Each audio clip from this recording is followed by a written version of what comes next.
First of all, you may notice that the story of creation, the fall of man, and indeed the whole of Genesis is probably the most contentious book of the Bible, the one that is attacked most regularly and with the most venom. This is because Genesis, particularly chapters 1 to 11, is the foundation upon which the rest of the Bible is built.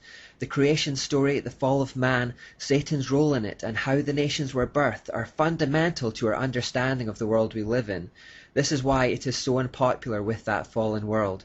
If it can be undermined or disproved in any way, the rest of the Bible would be discredited, just as a building would collapse without its secure foundation. However, what happened in the Garden of Eden has a very real impact on the world today. After Adam and Eve were tempted by Satan's offer to become as gods through secret knowledge, sin entered into the world, which became cursed with death. God pronounced several judgments on all concerned, curses that would affect all their descendants for the rest of time. He says to the serpent, "And I will put enmity between you and the woman, and between your offspring and hers. He will crush your head, and you will strike his heel." This is the first of hundreds of Old Testament prophecies that refer to Jesus Christ. God had already set in place a plan of redemption whereby the offspring of a human woman would crush the serpent's head but would be bruised in the process.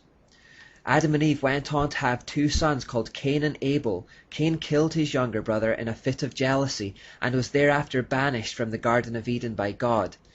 The Garden of Eden, incidentally, is described by Scripture to have been located in the Tigris-Euphrates Valley, which would place it in the area we now refer to as Iraq.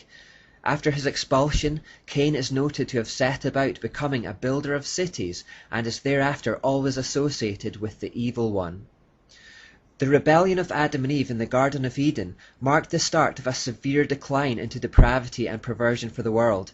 The descent into wickedness was so severe that it reached a point where God saw that everything human beings thought or imagined was consistently and totally evil. This was also around the time where we find out about the strange creatures known as Nephilim.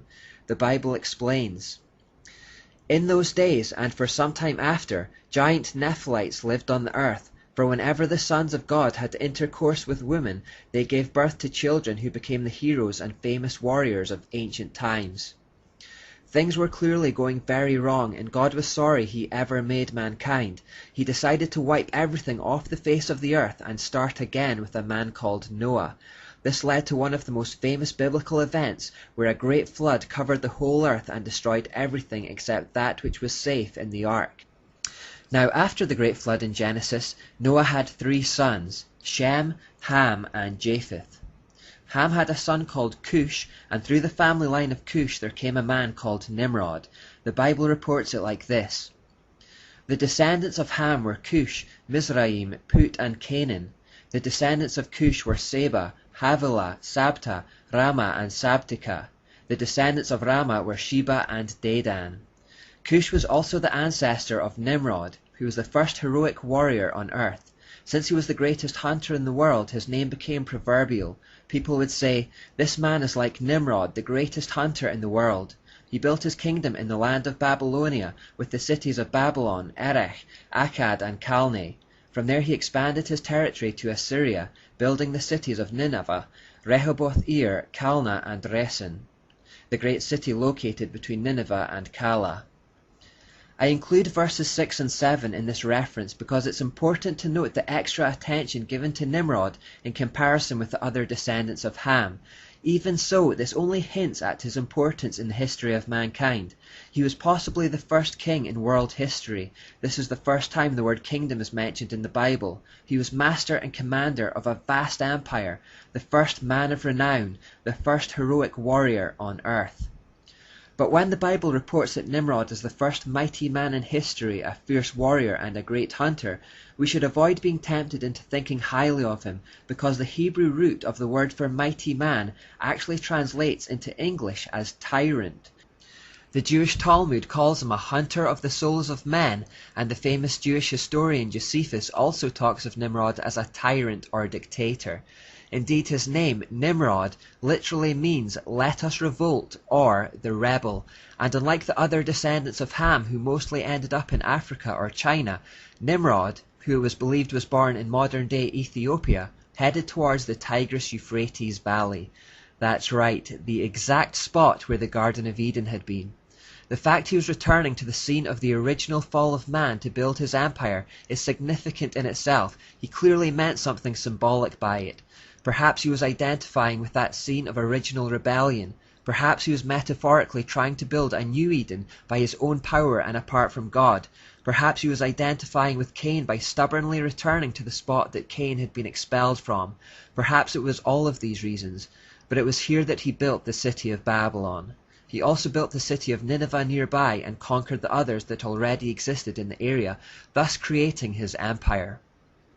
As the first to learn the arts of war, Nimrod ruled and subdued his empire with an iron fist and was noted for his use of sorcery and fire to gain his victories. Like many men of renown in the ancient world, myths and legends arose around him to the extent that it's now impossible to discern which are true and which are not. You may recall a scene from Braveheart where the Scots are about to go into battle with the English, and many, upon seeing William Wallace for the first time, refuse to believe it is the man they have heard so much about. In the legends that have arisen around him, he is 10 feet tall and can shoot fire from his behind. This is the kind of thing that surrounds the legends of Nimrod. What we can discern, however, is that he was strongly associated with fire, and that he used it in battle to strike fear into his enemies. This created an association with himself and the sun. Fire was seen to be the sun's earthly representation. We also know that he was sometimes represented as a bull, and that he probably wore a crown made from bull horns. The reason for this is that the Chaldean or Babylonian word for ruler was Tur, which also meant bull. Finally, we should notice how closely the description of Nimrod matches that of the hybrid Nephilim. The words heroes, famous and warriors are used of both, and some commentators have suggested that he was of this type. Certainly these giant beings were a result of a demonic invasion of humanity and led to complete moral degradation, something that Nimrod should be associated with, as we will soon discover.